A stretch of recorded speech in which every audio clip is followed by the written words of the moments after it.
विक्की को जैसे ही फोन आया, योगेश और राहुल विक्की के साथ उसके गांव जाने निकले, लेकिन रास्ते में उनका एक्सीडेंट हो गया। बाबा, क्या यहाँ आसपास कोई मैकेनिक मिलेगा?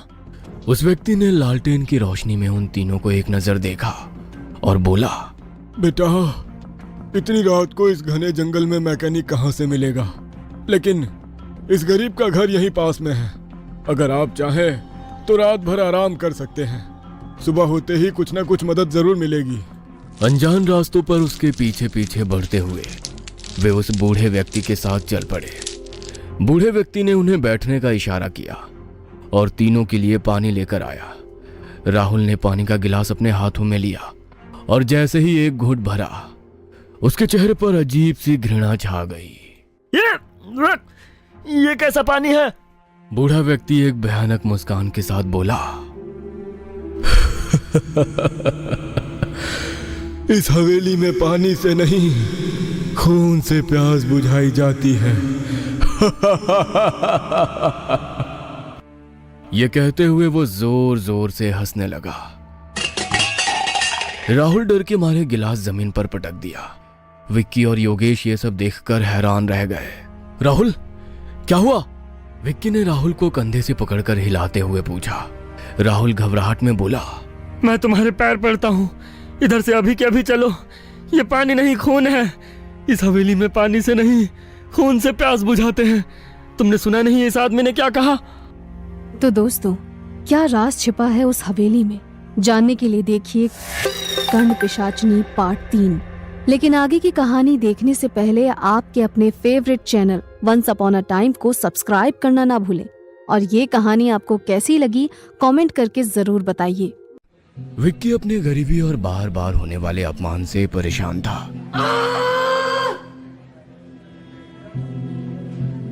ये क्या है विक्की? ये तो बस सस्ता सा गुलाब है। नताशा के दोस्त ठहाके लगाते हैं विक्की को शर्मिंदा करते हुए। अरे वाह, गरीबों का राजा ने अपनी रानी के लिए क्या भेंट ला दी है। विक्की, क्या तुमने सोचा था कि मैं तुम्हारे जैसे गरीब लड़के के सस्ते तोहफे से खुश हो जाऊंगी? मुझे तो ऐसे तोहफे चाहिए जो मेरी सुंदरता के बराबर हो, समझे? नताशा, मैं तुम्हें खुश करना चाहता था। अपमानजनक लहजे में नताशा विक्की से कहती है, खुश करना? तुम मुझे ऐसे खुश करोगे इस सस्ते गुलाब से? तुम तो खुद ही एक बोझ हो। चले जाओ यहाँ से। अरे मुंह क्या देख रहे हो? जाओ। क्या फायदा ऐसी जिंदगी का जिसमें ना पैसा है ना प्यार। आए दिन हर कोई मजाक उड़ाता है। वैसे जिंदगी से तो मौत ही अच्छी है। तभी उसके कंधे पर किसी ने हाथ रखा। विक्की चौंक गया।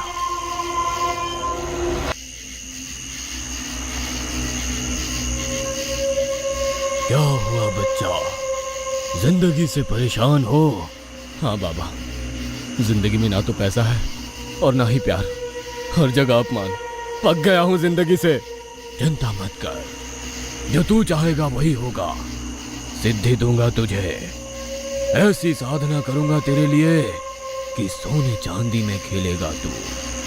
आज अमावस्या है। आज की रात ठीक 12 बजे बाजू वाले शमशान में आ जाना।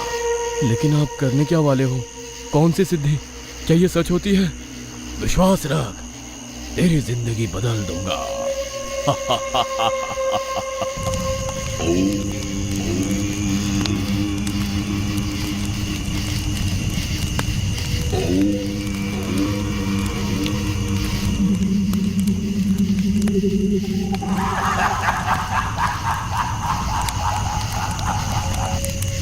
आ गई तेरी कर्ण पिशाचनी, तुझे जो चाहिए ये देगी, सिर्फ इसे नाराज मत करना। तभी कर्ण पिशाचनी वहां आ जाती है और विक्की को उसके पास जो भी है, जितना भी है, सब कुछ शेयर मार्केट में लगाने बोलती है। और विक्की वैसे ही करता है। 10 दिन में ही विक्की के पास बहुत सारा पैसा आ गया था। आज 10 से 12 दिन के बाद विक्की कॉलेज में आया था। उसने कॉलेज में वही पुराने कपड़े पहन रखे थे जो वो पहले पहनता था। अरे विक्की, क्या बात है यार, इतने दिनों बाद दिखाई दिया? बस ऐसे ही, कुछ खास नहीं। वो विक्की का अपमान करने का एक भी मौका गंवाना नहीं चाहती थी। उसका अपमान करने के इरादे से नताशा ने विक्की से कहा, अच्छा, आज तो पार्टी बनती है, चलो सबको ट्रीट दो। दोस्तों सुनो, आज विक्की मेरे प्यार की खातिर सबको पार्टी दे रहा है। ग्रुप में से एक लड़की ने कुछ महंगा खाना ऑर्डर किया। भैया बिल विक्की से ले लेना, आज उसी की पार्टी है। सभी जोर जोर से हंसने लगे, लेकिन विक्की के चेहरे पर कोई भाव नहीं था। विक्की ने वेटर को बुलाया और कहा, दोस्त ये सब मेरे दोस्त हैं, जो चाहिए उन्हें खिला देना, पेमेंट मेरे तरफ से ले लेना। कैफे की भीड़ में से आवाज आई, इस फटीचर के पास इतने पैसे आए कहाँ से? विक्की का ऐसा अंदाज देखकर नताशा हैरान हो गई और विक्की का हाथ पकड़कर बोली, विक्की चलो यहाँ से, मुझे तुमसे कुछ बात करनी है। विक्की कहाँ थे इतने दिन? कितनी फिक्र हो रही थी मुझे तुम्हारी। अगर नेक्स्ट टाइम से ऐसे बिना बोल के कहीं गायब हो जाओगे ना, तो देखना मैं तुमसे फिर कभी बात नहीं करूंगी। नताशा का ये चेंज बिहेवियर विक्की को समझ में आ रहा था, लेकिन विक्की शांत था। कुछ तो बोलो विक्की। बस नताशा बस, क्यों कर रही हो तुम ये सब मेरे साथ? तुमने मेरे प्यार का मजाक उड़ाया है। सॉरी ना विक्की, प्लीज। ठीक है, लेकिन आगे से ऐसा मजाक मत करना।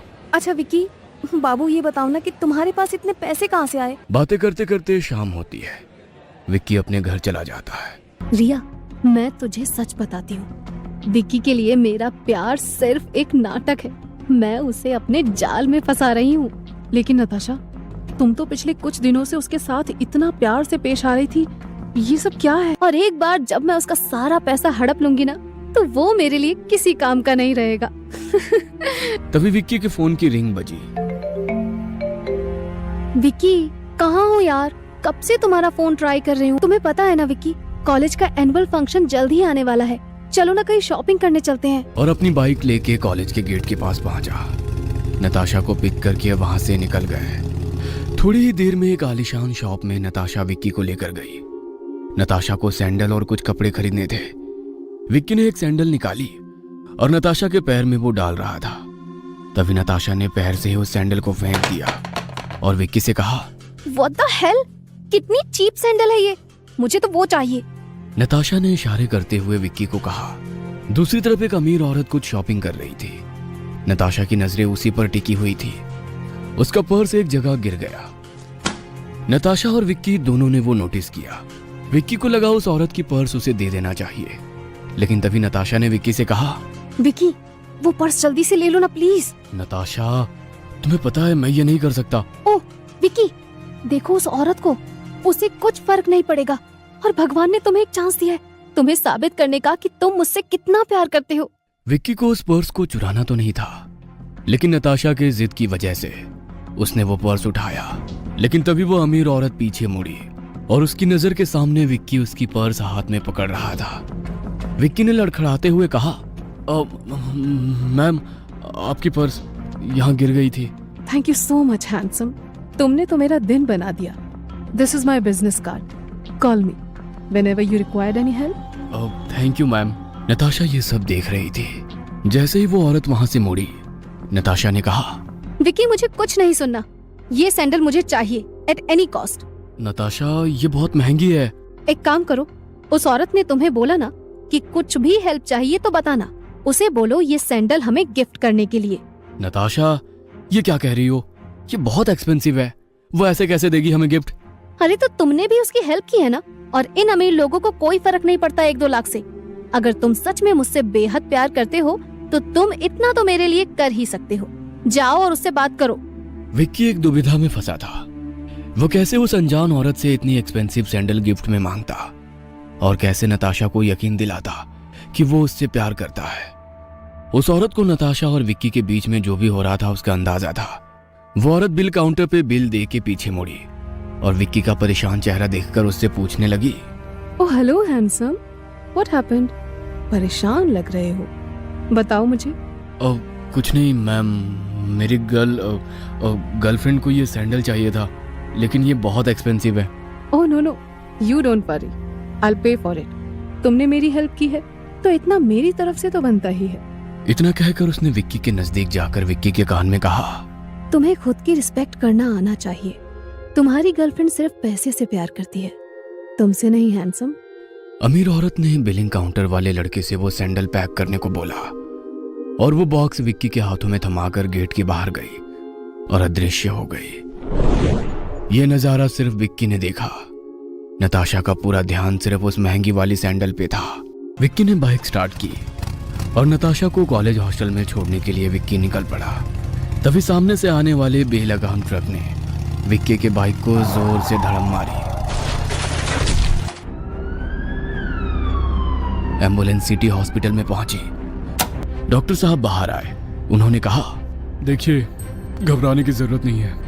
पेशेंट को लाने में थोड़ी देर हो जाती तो प्रॉब्लम हो जाता। थोड़ी देर में पेशेंट को होश आ जाएगा, तभी तुम मिल सकते हो। नताशा, तुम ठीक तो हो?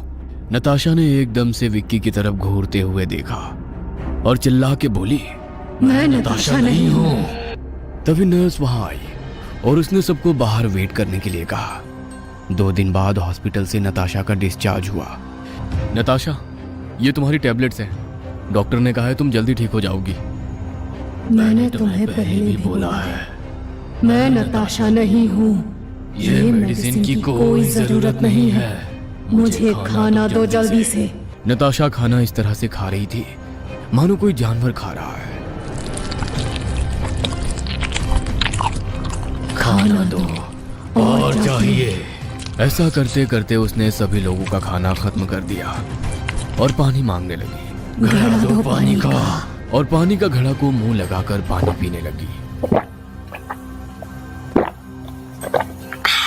विक्की ने दोस्तों से कहा, अब तुम सब यहीं रुको, मैं किसी को लेकर आता हूँ जो नताशा को ठीक करने में हमारी मदद कर सके। और विक्की उस घने जंगल की ओर चला गया। उसने अघोरी बाबा को पूरी हकीकत बताई। अघोरी बाबा विक्की के साथ उसके फ्लैट पर आए। उसने अघोरी बाबा को देखकर कहा, सबको मार डालूंगी मैं। चुप! कौन हो तुम और नताशा की शरीर में क्या कर रही हो? नताशा जोर जोर से हंसने लगी और अपने हाथ और पैर उल्टे करके जैसे कोई जानवर चलता है वैसे चलने लगी। ये सब देखकर सब लोग डर गए। चलते चलते अचानक से वो बोलने लगी, मेरा तुम कुछ उखाड़ नहीं सकते, सबको मार डालूंगी मैं, सबको। अब धीरे धीरे वो दीवार पर चढ़ रही थी। अघोरी बाबा ने अपने हाथ में राख ली और नताशा के ऊपर फूंक दी तो नताशा दीवार से नीचे गिर गई। बोल, कौन है तू और यहाँ किस लिए आई है? नताशा ने अघोरी को गुस्से से देखा और नजरों से एक सीलिंग पर लटका हुआ झूमर जोर से अघोरी बाबा पर गिराया। अघोरी बाबा बाल बाल बच गए। उन्होंने एक लकड़ी की काठी से जोर से नताशा के कंधे पर प्रहार किया और फिर से पूछा, कौन हो तुम और नताशा की शरीर में क्या कर रही हो? और मंत्र कहकर पानी नताशा पे छिड़का। तभी नताशा ने कहा, मेरा नाम रोहिणी है और मैं इसके शरीर में नहीं आई, बल्कि ये मुझ पे लेटी थी और अब ये शरीर में नहीं छोड़ूंगी। नताशा तुम पे कैसे लेटी? सिटी हॉस्पिटल में जो बेड पर मेरी मौत हुई वहां से मेरी बॉडी तो लोग ले गए, लेकिन फिर भी मैं वहीं थी और वहीं पे नताशा को लाकर मेरी आत्मा पर अस्पताल वालों ने लिटा दिया। अब मुझे नया शरीर मिला है, इसे मैं नहीं छोड़ूंगी। अघोरी बाबा कुछ मंत्र कहकर अपने कमंडल से पानी हाथ में लेकर अघोरी बाबा नताशा पर छिड़कते हैं और बोलते हैं, छोड़ दे इसे। तभी अचानक से एक काला धुआं नताशा के शरीर से निकलकर खिड़की से बाहर चला जाता है और नताशा बेहोश होकर नीचे गिर जाती है। अघोरी बाबा पानी का छिड़काव नताशा के चेहरे पर करते हैं और नताशा को होश आ जाता है। हाँ, मैं कहाँ हूँ? विक्की और तुम सब लोग यहाँ? मैं यहाँ कैसे? बहुत दर्द हो रहा है। नताशा, तुम चिंता मत करो, कुछ नहीं हुआ। तुम सिर्फ अभी आराम करो, बाकी बातें बाद में करेंगे। विक्की नताशा को बेड पे सुला के अघोरी बाबा को लेकर बाहर चला जाता है। बाबा, ये क्या था? सच में कोई भूत नताशा पर हावी हो गया था? हाँ बेटा, वो सच में एक भूतनी थी और उसे तेरे कर्ण पिशाचनी ने भेजा था। लेकिन बहुत दिनों से मैं कर्ण पिशाचनी का आवाहन कर रहा हूँ, लेकिन वो मेरे सामने आती ही नहीं। बेटा, वो हमेशा तुम्हारे आसपास रहती है। अघोरी बाबा ने आंखें बंद कर ली और कुछ मंत्र जाप किया तो उन्हें वो आलीशान शॉप दिखा जहां विक्की और नताशा शॉपिंग के लिए गए थे और वो एक अमीर औरत। बाबा ने आंखें खोली और विक्की से कहा, जिससे तुम आज सुबह मिले थे उस दुकान में, पता है वो कौन थी? क्या वो कर्ण पिशाचनी थी और हमारा एक्सीडेंट उसने करवाया है? बिल्कुल सही, उस औरत के रूप में कर्ण पिशाचनी थी। वो तुम्हें नहीं, नताशा को मारना चाहती थी, क्योंकि तुम उससे प्यार करते हो।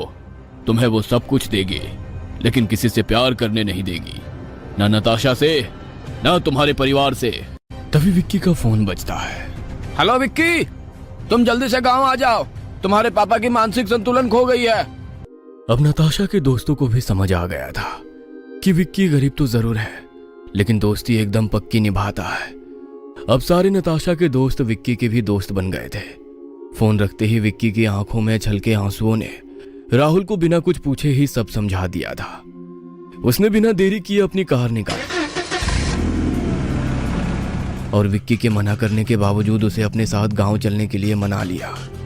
इस बीच राहुल का जिगरी यार योगेश भी इस अनजान सफर में उनके साथ शामिल हो गया। विक्की की मनस्थिति चिंता से घिरी हुई थी। पिता की हालत के बारे में अनिश्चितता उसे अंदर ही अंदर खाए जा रही थी।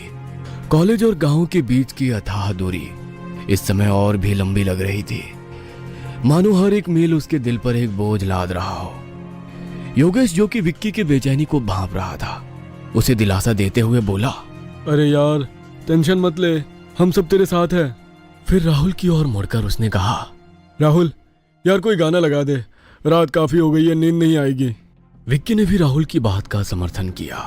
हाँ यार, कुछ गाने बजा दे, हमें तो गाड़ी चलानी भी नहीं आती, सफर भी लंबी है। राहुल ने कार के म्यूजिक सिस्टम पर कुछ सुकून देने वाले गाने चला दिए, जिसकी धुनों ने कुछ देर के लिए ही सही विक्की की चिंता को हल्का कर दिया। 4-5 घंटे बीत चुके थे और अब वे घने जंगल के रास्ते पर थे। राहुल की आंखें नींद से बोझिल हो रही थी, जिसके कारण कार अनियंत्रित होकर लहराने लगी। झटके से जागते हुए उसने स्टीयरिंग संभाला, लेकिन तब तक देर हो चुकी थी। एक जोरदार धमाके के साथ कार एक विशाल पेड़ से जा टकराई। अरे ये क्या हो गया? विक्की ने घबराकर पूछा। यार नींद आ रही थी तो पहले बता देते। योगेश झुंझुलाते हुए बोला, कोई जगह रुककर आराम कर लेते, अब इस सुनसान जंगल में कौन हमारी मदद करेगा? राहुल ने अपराध बोध से भरी आवाज में कहा। हाँ हाँ, सब मेरी गलती है, मुझे नहीं आना चाहिए था तुम्हारे साथ। विक्की ने स्थिति को समझते हुए कहा, भाई अब गुस्सा करने से क्या होगा, ये सोचो कि अब क्या करें। तभी उनकी नजर सामने से आते हुए एक बूढ़े व्यक्ति पर पड़ी। उसके हाथ में एक लालटेन थी, जिसकी रोशनी में उसका चेहरा रात के अंधेरे में और भी डरावना लग रहा था। राहुल ने हिम्मत जुटाकर उस बूढ़े व्यक्ति से पूछा, बाबा क्या यहाँ आसपास कोई मैकेनिक मिलेगा? उस व्यक्ति ने लालटेन की रोशनी में उन तीनों को एक नजर देखा और बोला, बेटा इतनी रात को इस घने जंगल में मैकेनिक कहाँ से मिलेगा, लेकिन इस गरीब का घर यहीं पास में है। अगर आप चाहें तो रात भर आराम कर सकते हैं, सुबह होते ही कुछ ना कुछ मदद जरूर मिलेगी। उसकी बात सुनकर तीनों दोस्तों को राहत महसूस हुई। थकान और डर से बेहाल उन्हें इस समय बस एक सुरक्षित जगह की तलाश थी। अनजान रास्तों पर उसके पीछे पीछे बढ़ते हुए वे उस बूढ़े व्यक्ति के साथ चल पड़े। कुछ ही देर में वे उस बूढ़े व्यक्ति के घर पहुंच गए। वह घर कम और अंग्रेजों के जमाने की कोई पुरानी हवेली ज्यादा लग रही थी। विशाल लकड़ी के दरवाजे, ऊंची छतें और खिड़कियों पर लगी जंग, लोहे की सलाखें, चारों ओर एक अजीब सा सन्नाटा पसरा था, जो उस हवेली की भव्यता के साथ एक विचित्र विरोधाभास पैदा कर रहा था। हवेली के भीतर कदम रखते ही उनकी नजर एक विशाल पेंटिंग पर पड़ी, जो दीवार पर शान से लटकी हुई थी। पेंटिंग में किसी राजकुमारी की आकृति उभरी हुई थी, जिसकी आंखें मानो उन्हें घूर रही हो। जैसे ही राहुल की नजर उस पेंटिंग पर पड़ी, वह एकदम से तिरछी हो गई। इतनी भव्य हवेली का जंगल के बीच होना अपने आप में एक रहस्य था, और ऊपर से बिजली का ना होना इस रहस्य को और गहरा कर रहा था। बूढ़े व्यक्ति ने उन्हें बैठने का इशारा किया और तीनों के लिए पानी लेकर आया। राहुल ने पानी का गिलास अपने हाथों में लिया और जैसे ही एक घूंट भरा, उसके चेहरे पर अजीब सी घृणा छा गई। ये कैसा पानी है? बूढ़ा व्यक्ति एक भयानक मुस्कान के साथ बोला, इस हवेली में पानी से नहीं, खून से प्यास बुझाई जाती है। ये कहते हुए वो जोर जोर से हंसने लगा। राहुल डर के मारे गिलास जमीन पर पटक दिया। विक्की और योगेश ये सब देखकर हैरान रह गए। राहुल, क्या हुआ? विक्की ने राहुल को कंधे से पकड़कर हिलाते हुए पूछा। राहुल घबराहट में बोला, मैं तुम्हारे पैर पड़ता हूँ, इधर से अभी के अभी चलो। ये पानी नहीं, खून है। इस हवेली में पानी से नहीं, खून से प्यास बुझाते हैं। तुमने सुना नहीं इस आदमी ने क्या कहा? राहुल, शायद तुम जरूरत से ज्यादा थक गए हो, इसलिए इस तरह के भ्रम हो रहे हैं तुम्हें। बेटा, तुम्हारा दोस्त सही कह रहा है। तुम सब लोग थक चुके हो, रात भी काफी हो गई है। तुम्हारे पीछे 3 कमरे हैं, उसमें तुम जाकर आराम करो, सुबह मिलते हैं। विक्की और योगेश राहुल को एक कमरे में लेकर गए, मगर उस कमरे में केवल एक छोटा सा बिस्तर था जिस पर तीनों का सोना नामुमकिन था। थकान से चूर तीनों अलग अलग कमरों में जाकर सो गए। कुछ ही देर में राहुल की नींद एक अजीब सी आवाज से टूटी। उसके कमरे की जमीन से खटखट की आवाज आ रही थी, मानो कोई जमीन के नीचे जिंदा दफन हो और बाहर निकलने की कोशिश कर रहा हो। पहले तो राहुल ने इसे अपना वहम समझा, लेकिन जब कुछ देर बाद आवाज फिर से आई तो उसके रोंगटे खड़े हो गए। डर के मारे उसने विक्की और योगेश के कमरे में जाकर उन्हें जगाया और अपने कमरे की भयानक घटना बताई। राहुल, विक्की और योगेश तीनों उस कमरे में गए। विक्की ने कमरे में झांकते हुए कहा, राहुल, यहां तो कोई आवाज नहीं आ रही है। योगेश ने भी सहमति जताते हुए पूछा, हाँ राहुल, किस आवाज की बात कर रहे हो? राहुल ने घबराई हुई आवाज में कहा, यार, मैं सच कह रहा हूँ, यहाँ थोड़ी देर पहले जमीन के अंदर से ऐसी आवाज आ रही थी जैसे किसी को अंदर कैद करके रखा है। विक्की ने राहुल को समझाते हुए कहा, राहुल, शायद तुम्हें सपना आया होगा, तुम शांति से सो जाओ और किसी आवाज पर ध्यान मत दो। विक्की और योगेश कमरे से बाहर निकले ही थे कि तभी फिर से वो आवाज आई। राहुल ने डरते हुए कहा, सुना तुमने? अब हो गया ना यकीन मेरी बातों पर कि मैं झूठ नहीं बोल रहा हूँ? विक्की ने भी आवाज सुनकर सहमति जताई। हाँ यार, योगेश ने हैरानी से पूछा, लेकिन यह आवाज जमीन से कैसे आ सकती है? वो आवाज अब जोर जोर से आने लगी। विक्की ने उस आवाज की ओर देखकर पूछा, कौन है वहां? जमीन के नीचे से एक भयानक आवाज गूंजी। ये हवेली मेरी है। विक्की ने डरते हुए पूछा, कौन हो तुम और कहां हो? दिखाई क्यों नहीं दे रही हो?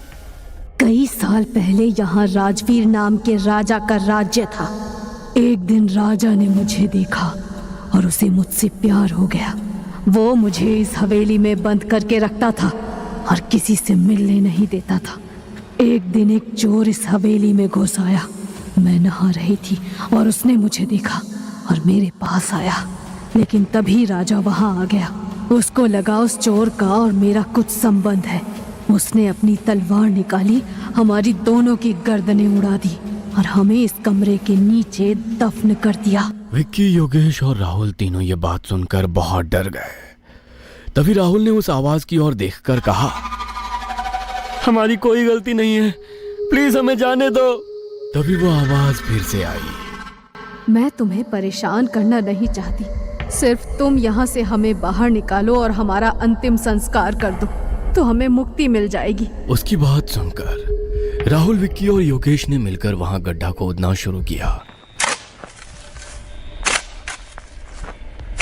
थोड़ी ही देर में उन्हें वहां से कुछ गली सड़ी हड्डियां मिली। उन्होंने हड्डियों का विधिवत अंतिम संस्कार किया। अंतिम संस्कार करके राहुल ने विक्की और योगेश से कहा, हमें यहाँ रुकना नहीं चाहिए।